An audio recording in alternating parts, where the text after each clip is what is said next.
onusienne à Ouagadougou pour s'inquiéter de la situation sécuritaire et humanitaire au Burkina Faso. Réunis autour de la table, membres du gouvernement avec à leur tête la ministre des Affaires étrangères et émissaires des Nations Unies ont passé en revue la double crise humanitaire et sécuritaire le 28 novembre. Les échanges ont permis aux deux parties de prendre des résolutions conséquentes afin d'atténuer les effets négatifs des crises sur les populations. La rencontre a aussi permis de s'imprégner des conditions de travail des organisations onusiennes au Burkina Faso. De nos échanges avec eux, nous pouvons retenir deux leçons. Ils sont vraiment au cœur de la communauté. Ils connaissent la réalité, ils connaissent et savent l'impact de l'insécurité sur les hommes, les femmes, les enfants. Et justement, ils ont une bonne compréhension de cette situation. Nous avons pu apprendre cela d'eux. Autre chose que nous avons appris ici, c'est le feedback. En fait, nous avons un retour d'information avec eux sur comment nous pouvons travailler ensemble. Oui, c'est un élément important.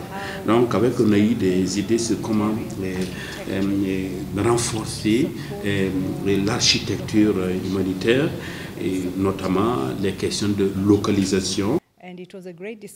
Les discussions se sont tenues dans une posture d'écoute des besoins du gouvernement pour juguler les crises. De ce fait, les organisations onusiennes sont disposées et disponibles à accompagner l'État burkinabé vers une sortie de crise. Et nous voulons aussi faire en sorte qu'en fait, que notre aide puisse vraiment aller vers les personnes les plus vulnérables. Et nous avons aussi, nous sommes en fait, nos organisations, les PAM, voudraient faire en sorte que, de travailler vraiment avec les gens beaucoup plus près des communautés. Et nous avons un grand programme, notamment côté développement. Ce n'est pas seulement côté humanitaire, nous travaillons également au niveau du développement aussi. Et nous avons lancé un grand programme donc, de cantine scolaire en lien avec le programme présidentiel. Et nous travaillons dans d'autres domaines, la question de la résilience au niveau climatique, également les questions d'éducation, les questions donc d'autosuffisance alimentaire, autant de points touchés par le PAM.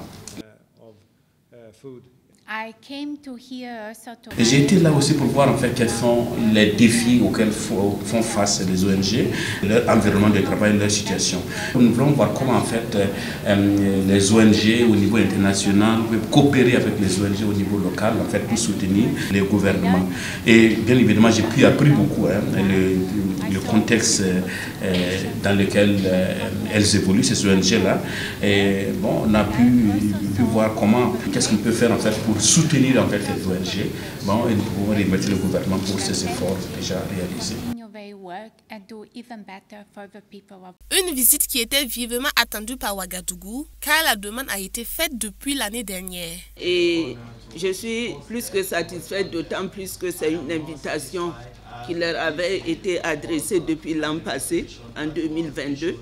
Et promesse nous avait été faite, en tout cas de nous rendre visite, pour prendre le pouls de la situation sur place et aussi voir quel était l'impact de ce phénomène de terrorisme qui nous endeuille depuis 2015, quel était l'impact justement sur les populations à la base. La rencontre a permis de renforcer la collaboration entre le Burkina Faso et les organisations onusiennes dans l'intérêt d'un retour à la sécurité dans le pays, ce qui servira à étendre le champ d'action des Nations Unies pour la mise en œuvre de nouveaux projets structurants de développement.